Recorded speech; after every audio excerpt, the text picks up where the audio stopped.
Bonjour à tous, je vous souhaite un bon dimanche. Aujourd'hui, nous allons parler de la colère. Je pense que chacun d'entre nous connaît ce que c'est que la colère parce que nous avons tous été victimes, ou nous avons tous été témoins de la colère. La colère nous a amenés, pour chacun d'entre nous, à regretter nos actes, à avoir du remords pour ce qui s'est passé et à avoir du ressenti pour ce que nous avons vu.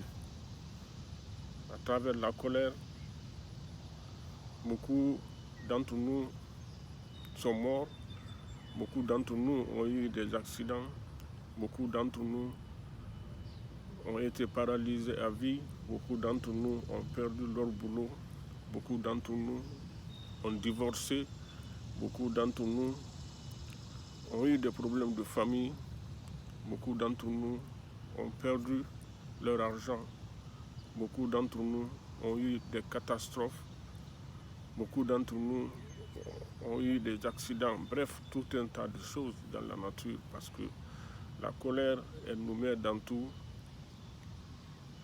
Du simple fait qu'on ne peut pas se contrôler, eh bien, la plupart du temps, on regrette nos actes et la colère nous amène à assez de problèmes dans la vie, que ce soit au niveau de la famille, que ce soit au niveau du travail, que ce soit au niveau social, que ce soit dans nos rapports, que ce soit dans nos recherches, que ce soit même au sommeil, pendant le sommeil, la colère est toujours là. La colère nous a toujours conduit à des situations vraiment regrettables. C'est pourquoi ce matin, j'ai choisi ce thème pour essayer d'en débattre avec vous et d'apporter quelques pistes de solutions qui, à mon humble avis, peut aider les uns et les autres à contrôler dorénavant cette colère. Donc,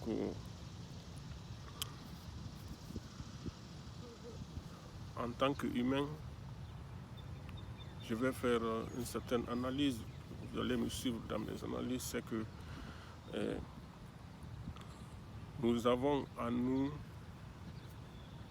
un grand parquet, c'est-à-dire, je prends ça en peu de termes un peu explicites, un parquet de jugement, c'est-à-dire une justice. Nous avons à notre intérieur une justice intérieure rapide et expéditive, c'est-à-dire que tout ce que nous voyons, nous jugeons. Tout ce que nous entendons, nous jugeons. Tout ce que nous touche, nous jugeons. Nous jugeons tout. Par exemple, quand vous rencontrez une nouvelle personne que vous n'avez jamais vue, dès que vous la regardez en face, tout de suite vous la jugez, vous pensez que telle personne est une personne gentille, c'est pas une personne gentille, c'est une personne qui m'a fait telle, c'est une personne qui n'a pas fait telle, c'est une personne... En fait, le cerveau vous donne tout un aperçu sur la personne pour vous indiquer est-ce que vous devez vous approcher de la personne, est-ce que vous devez parler à cette personne, est-ce que c'est une personne adorable, est-ce que c'est une mauvaise personne. Votre cerveau vous donne un premier point de vue sur la personne. Ça, c'est direct et rapide. Et il en va de même dans tout ce que nous faisons. Quand vous voyez, par exemple, un animal à côté, directement votre cerveau vous dit c'est un animal dangereux, c'est pas un animal dangereux, c'est un animal auquel vous devez vous approcher, ou bien c'est pas un animal auquel vous devez vous rapprocher. Dès que vous voyez une personne, vous la jugez, c'est une personne dont je peux parler, ou bien c'est pas une personne que je peux pas parler. Quand vous voyez quoi que ce soit dans la nature, votre jugement est toujours là. Vous jugez toujours et à partir de ce jugement, vous classez et vous vous comportez en fonction de ça. Je rentre dans tous ces détails parce que je voudrais bien que vous compreniez le mécanisme de la colère. Parce qu'en comprenant le mécanisme de la colère, on peut être plus en mesure de contrôler cette colère. Si on ne connaît pas son ennemi, on ne peut pas le maîtriser. C'est en connaissant son ennemi qu'on peut, avec la volonté, avec l'engagement, on peut essayer de contrôler. Donc, notre jugement, nous jugeons tout ce qui nous arrive, nous jugeons tout ce que nous voyons. Et quand nous jugeons, ça nous procure des sentiments. Ces sentiments-là nous procurent des comportements vis-à-vis de la chose que nous avons jugée. Est-ce que vous voyez? Donc, ceci est indépendamment de nous. Et c'est un truc qu'on ne peut pas contrôler parce que c'est un système de défense aussi. Les sentiments, les jugements les sentiments provoqués par le jugement, c'est un système de défense aussi. Parce que quand tu vois un lion, dès que tu vois un lion, ok, tu as vu un lion, ça te donne le sentiment que déjà ça c'est dangereux, il ne faut pas t'approcher. Il faut essayer de t'éloigner le plus rapidement que possible. Donc les sentiments, ils sont là en fait, c'est pas pour nous faire du mal, mais c'est pour nous diriger, c'est pour nous donner la voie à suivre, c'est pour nous sauver des fois, c'est pour nous donner la bonne direction. Donc c'est pas des choses qu'il faut essayer de bloquer ou bien dire que c'est mauvais. Nos sentiments sont toujours bons, seulement il faut essayer des fois de les contrôler pour pouvoir avancer dans la vie. Est-ce que vous voyez? Donc, qu'est-ce qui se passe? Les sentiments, quand nous voyons quelque chose, ou bien quand nous sentons quelque chose, il y a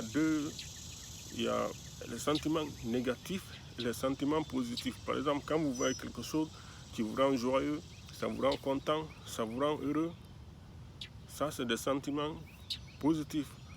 Par contre, si vous voyez quelque chose qui est dangereux, si vous voyez quelque chose qui vous angoisse, si vous voyez quelque chose qui vous énerve, par exemple quelqu'un qui vous insulte, ou bien vous voyez quelqu'un frapper son enfant, ou bien vous voyez un chien, ou bien un animal attaquer quelqu'un comme ça, ça vous procure aussi des sentiments. Ces sentiments sont des sentiments négatifs, c'est-à-dire que les sentiments négatifs, on peut seulement citer quelques-uns, tels que la colère, n'est-ce pas? Tels que la colère, le remords, le ressentiment, la rancune. Tous ces sentiments, ils passent par un circuit plus court que les sentiments positifs. Pourquoi ils passent par un circuit plus court? Parce que généralement, les sentiments négatifs, tels que la peur, la colère, ils sont là. C'est tout d'abord pour nous protéger. Notre vie vient en première position. Donc ces sentiments-là, ils empruntent un circuit plus court que les sentiments qui sont positifs. Par exemple, quand vous voyez un lion, directement vous avez peur. Et cette peur-là, si vous avez quelque part, si vous pouvez courir, vous allez courir. Mais si vous ne pouvez pas du tout courir, eh bien, cette peur va se transformer en courage. Et ce courage-là va vous permettre de trouver une solution pour affronter ce danger. Est-ce que vous voyez? Donc, quand quelque chose de négatif arrive, et quand quelque chose de négatif arrive, le circuit est tellement rapide que vous n'avez pas le temps de réfléchir, vous n'avez pas le temps de penser à quoi que ce soit pour essayer de ralentir. C'est très difficile de le ralentir. C'est pourquoi, quand la colère nous envahit, nous avons le plus souvent des difficultés à nous contrôler, difficultés à maîtriser cette colère, parce que cette colère, elle passe dans un circuit vraiment court. C'est ce qu'on appelle, dans le langage courant, le shaitan. On dit qu'il est en colère, c'est Satan qui s'est emparé de lui vraiment, donc il ne voit rien à l'heure là. Parce que ça ne vous permet pas de voir, ça vous envahit tout le corps avec des ressentiments, donc vous agissez en conséquence. Donc c'est une façon de vous dire que cette colère-là, elle est légitime. La colère est légitime. Nous ne devons pas essayer d'ignorer cette colère. On ne doit pas essayer de négliger cette colère, de faire comme si cette colère n'existait pas, ou bien comme si cette colère était venue pour nous nuire d'une certaine façon. Donc, il faut reconnaître cette colère. Il faut reconnaître qu'elle est là de façon physiologique. Est-ce que vous voyez? Donc, il ne faut pas du tout résister à cette colère-là. Il faut la laisser venir. Seulement, il faut la voir venir. Il faut la voir venir et être conscient que cette colère-là, elle vient. Par exemple, quand vous avez une tache sur votre chemise, une tache que il faut d'abord réaliser que cette tâche est là pour pouvoir la nettoyer. Si vous ne réalisez pas que cette tâche-là est sur votre chemise, n'est-ce pas, que vous devez laver votre chemise, comment allez-vous laver votre chemise? Donc il faut d'abord être conscient de cette colère et puis essayer. Plus vous êtes conscient de cette colère, plus vous allez avoir la force de l'orienter, la force de le neutraliser. Est-ce que vous voyez? Donc, c'est en 5 points. Je vais vous dire en 5 points comment il faut essayer de contrôler notre colère. Le premier point, c'est réaliser la colère. Savoir que la colère est normale. Ne pas essayer de résister à cette colère. Laisser la colère venir pour mieux la contrôler. Est-ce que vous voyez? Donc, le deuxième point, ne pas alimenter les pensées négatives. Il ne faut pas, c'est-à-dire quand quelque chose vous arrive, par exemple, un enfant qui vous insulte dans la rue, vous êtes âgé, vous avez peut-être dans les 50 ans, un jeune de 20 ans vient vous manquer de respect, vous commencez à vous dire, ah, mais comment je peux me laisser insulter par un enfant comme ça, un enfant qui a l'âge de mon gosse, lui vient se foutre de moi comme ça. Donc ça alimente votre colère. Au lieu que ça apaise votre colère, ça alimente votre colère, ça vous met encore de plus en colère. Est-ce que vous voyez? Donc c'est comme si une femme vous manque de respect, vous dites, ah, mais comment une femme peut me manquer de respect comme ça? Vous vous gonflez de plus. C'est-à-dire que c'est tout ce qui peut vous gonfler en plus de la colère déjà que vous avez. C'est ce qu'on appelle ici, il ne faut pas alimenter. C'est-à-dire qu'il ne faut pas laisser Shaitan, en notre langage, il ne faut pas laisser Shaitan entrer dans cette colère et l'aggraver. Est-ce que vous voyez? Donc, vous devez être le capitaine de cette colère. Vous ne devez pas vous laisser piloter. Vous ne devez pas rentrer dans un pilotage automatique. Par exemple, quand la colère vient, directement, l'alimentation aussi commence à venir. C'est comme si vous allumez le feu et puis vous alimentez avec de l'essence. Et le feu là, au lieu de l'éteindre avec de l'eau, vous alimentez avec de l'essence. L'essence là, c'est quoi? L'essence, c'est ce que vous vous dites à propos de ce que la personne là vous a fait. Est-ce que vous voyez?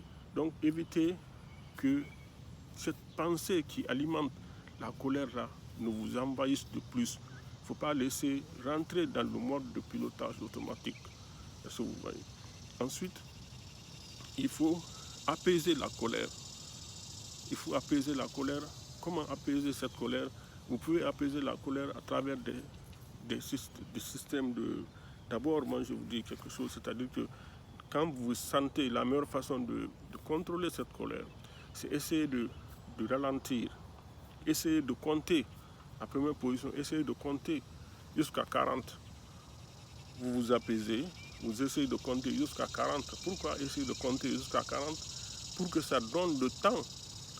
Ça donne le temps au sentiment positif de faire le même circuit qu'a fait le sentiment négatif. Comme je vous l'ai dit, le sentiment négatif, c'est plus rapide que le sentiment positif. C'est pourquoi tu t'énerves plus rapidement. Donc, si tu fais une pause, tu comptes jusqu'à 40, tu as le temps que, n'est-ce pas, les sentiments positifs viennent prendre le pas sur le sentiment négatif. Donc ça peut contribuer à apaiser ta colère. Est-ce que tu vois? Donc, pendant ce temps, dès que tu ressens la colère venir, tu ne résistes pas à la colère. Tu sais qu'elle est en train de venir comme une vague, comme si tu es à côté, au bord de la mer, il y a la vague qui vient, tu vois la vague venir, et puis tu sens la vague, maintenant, tu essaies de faire quelque chose pour ralentir, faire de façon que cette vague-là ne puisse pas t'envahir. Tu peux reculer, tu peux avoir du recul par rapport à cette vague, tu peux aussi stopper de ta manière. Si tu ne peux pas courir, tu peux avoir du recul, ou bien tu peux faire une autre solution pour ne pas que cette vague-là puisse venir t'envahir. Est-ce que vous voyez?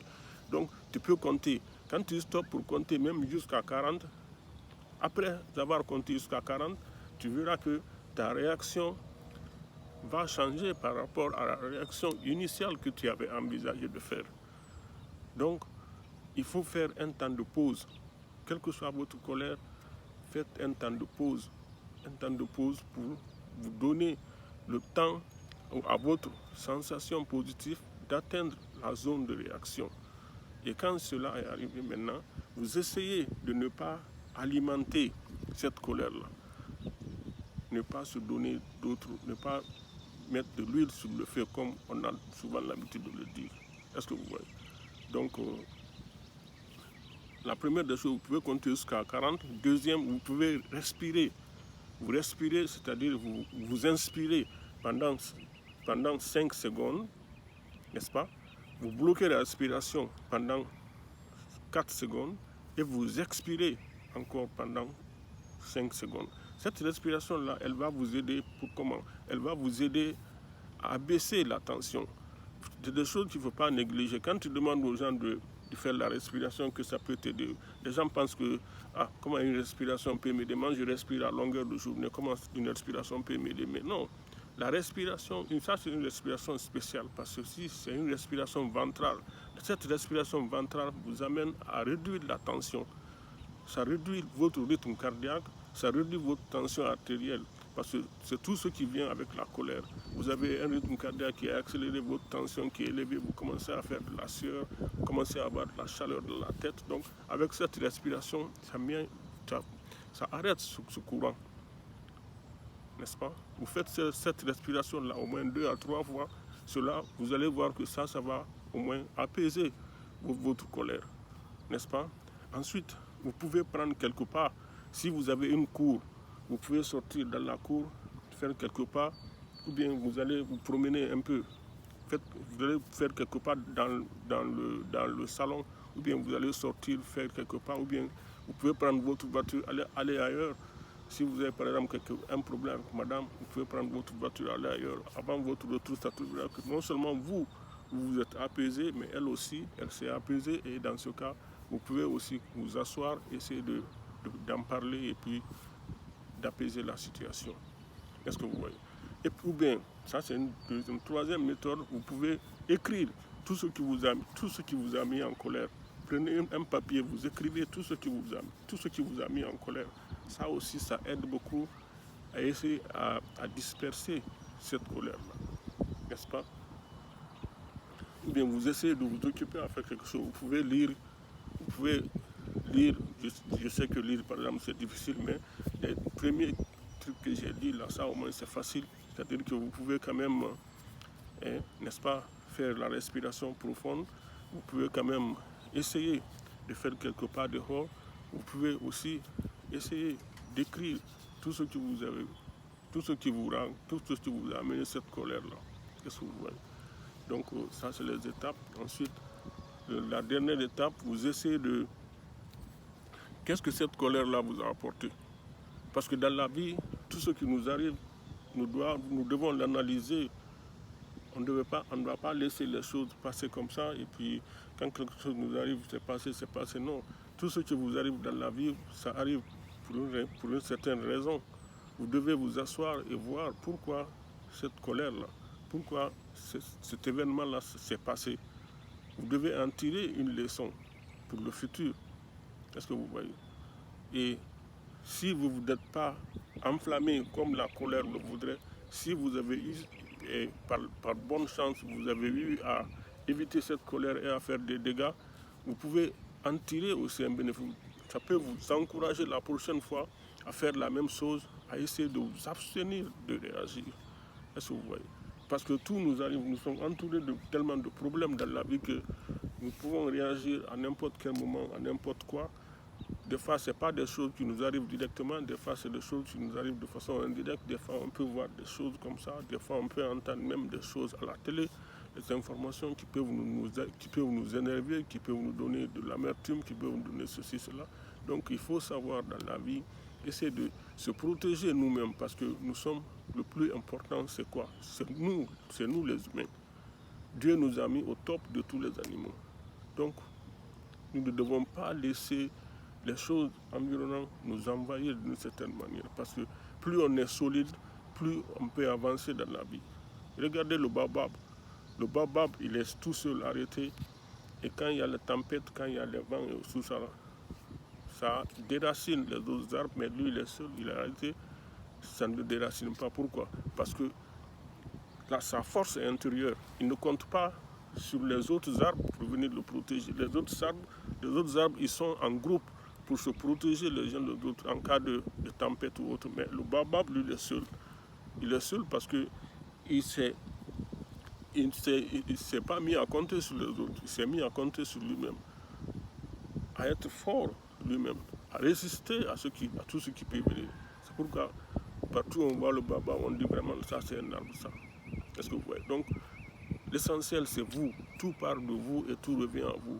Les colères ça vous détruit, les colères ça vous détruit votre avenir, les colères ça vous ramène à des regrets. Des fois vous pouvez regretter toute votre vie, des fois vous pouvez avoir l'amertume toute votre vie, des fois vous pouvez avoir la rancune pour les personnes qui vous énervent. Donc vous devez mettre tout là où ça doit être. Ne vous préoccupez pas de ce que vous ne pouvez pas résoudre. Et puis, ne vous mettez pas à ruminer les choses. Quand quelqu'un vous fait quelque chose, si vous pouvez dire à la personne, si vous pouvez appeler la personne, de dire ce que la personne vous a fait, c'est bon. Si vous ne pouvez pas le faire, essayez d'oublier ou bien essayez de pardonner. C'est dans ce sens que le pardon aussi vient. Le pardon, c'est tout d'abord pour vous. Parce que si vous pardonnez, d'abord, ça vous fait du bien, ça vous libère. Et Dieu aussi dit, celui qui ne pardonne pas ne sera pas pardonné. Pourquoi? Parce que si vous ne pardonnez pas, si vous êtes croyant bien sûr, que vous ne pardonnez pas, vous dites Allah Akbar, vous commencez à prier, mais cette rancune-là, elle brille. La nature voit cette rancune qui brille dans votre cœur. Et vous êtes là à prier Dieu pour dire, Dieu fais-moi ceci, Dieu fais-moi cela. Pendant ce temps, cette rancune-là est là. Vous pensez que personne ne voit, mais Dieu, il voit parce que Dieu est communiqué avec votre âme. La nature est communiquée avec votre âme. Si vous voulez demander quelque chose à la nature, si vous voulez évoluer dans la nature, il faut être blanc. Il ne faut pas avoir de rancune pour essayer ensuite de venir s'asseoir et demander qu'on vous fasse du bien, alors que vous avez de la rancune pour les gens. Ça ne rime à rien. Et tout ça, c'est la colère qui amène ça. Si quelqu'un vous fait quelque chose, si vraiment vous pouvez réagir, réagissez et puis, mais contrôlez ce que vous allez faire. Ne réagissez pas de façon physique. Réagissez au moins, vous pouvez appeler la personne, parler avec la personne et puis attendez un peu que vous vous calmez, vous appelez la personne, vous parlez à la personne et puis c'est tout. Est-ce que vous voyez? Mais quand vous vous mettez à ruminer ce que la personne vous a fait, vous n'en parlez pas avec la personne, vous gardez ça comme rancœur et bien la rancune, ça vous ronge. Ça vous ronge et ça abaisse, ça neutralise vos systèmes immunitaires. Parce que quand vous avez de la rancune, vous dépensez beaucoup d'énergie pour cette rancune-là. Vous dépensez de l'énergie pour mémoriser cette rancune. Vous dépensez de l'énergie pour entretenir cette rancune, n'est-ce pas? Vous dépensez de l'énergie pour renouveler cette rancune. Vous dépensez de l'énergie pour vous rappeler de cette rancune-là. Tout ça, c'est de l'énergie qui devait aller à autre chose dans votre corps. Vous devez être avare de votre énergie, n'est-ce pas? Ne pas laisser des choses de rien du tout vous envahir et détruire votre vie. C'est comme ça que beaucoup de gens ne réussissent pas. C'est pour ça qu'on dit, si vous avez la colère, si vous avez la rancune, il ne faut pas. La rancune, ça n'avance, ça ne peut que vous retarder. On ne peut pas avancer avec la rancune. Mettez-vous ça en tête. Donc, qu'est-ce qui amène la rancune? C'est la colère entretenue. Une colère entretenue pendant longtemps, longtemps, longtemps. Il y a des gens comme ça, mais vous pouvez travailler sur vous-même. Rien n'est fatal. Rien n'est fatal. Vous pouvez travailler sur vous-même. Si vous êtes conscient que vous avez un défaut ou quoi que ce soit, si vous pouvez en tirer de ce défaut un certain bénéfice, tant mieux. Si vous ne pouvez pas en tirer un certain bénéfice de ce défaut, mais il vaut mieux s'en débarrasser. C'est ça aussi la vie. Est-ce que vous voyez? Donc, la colère, quand la colère vous envahit, essayez de ralentir, essayez de faire un temps de pause. C'est ce temps de pause-là, ce temps de pause de quelques minutes qui peut vous faire changer de réaction, qui peut vous faire changer de conséquences, qui peut vous faire changer de futur. Pensez au futur parce que la colère vient toujours, c'est pour vous détruire. Pensez à ça d'abord. Même si vous vous énervez avec votre enfant, vous le frappez, mais quand vous finissez, après avoir frappé, toute cette journée-là, vous avez ça en tête, là, vous n'êtes pas à l'aise. Parce que vous avez commencé par frapper votre enfant le matin avant de sortir. Et bien ça va vous hanter toute la journée. Même si vous avez raison, ne cherchez pas à avoir raison. cherchez à avoir la paix. C'est ce qui est important. Parce que personne ne va reconnaître son tort. Même quand vous reprochez à quelqu'un, il ne va pas reconnaître son tort. Chacun cherche à se défendre. Donc, essayez de ménager votre vie pour vous protéger, vous. Tout ce qui peut vous protéger, mettez ça en première position. Mettez-vous au-dessus de tout. C'est comme ça que vous pouvez puiser à l'intérieur de vous-même et pour avancer. Parce que chacun de vous a un pouvoir. Chacun de nous est spécial. Chacun de nous a un pouvoir spécial. Chacun de nous peut faire quelque chose de spécial dans la vie. Il ne faut pas attendre que tu sois président pour faire quelque chose. Il ne faut pas attendre que tu sois ministre pour faire quelque chose. Non. Tu peux toujours voir ce que tu peux faire. Tu peux toujours faire quelque chose. Tu as toujours quelque chose de spécial que les autres n'ont pas. Dieu t'a donné ce pouvoir. Est-ce que tu vois? Donc, je ne vais pas prendre tout le temps. Donc, c'était quelques conseils pour vous aider à, n'est-ce pas, contrôler votre colère dans la vie pour que les choses soient plus faciles pour nous et pour les gens qui nous entourent dans le futur. Je vous en remercie. Je vous aime. La nature vous aime. Et essayez d'agir positivement dans votre vie. Je vous aime encore une fois. Partagez. Merci. Bye.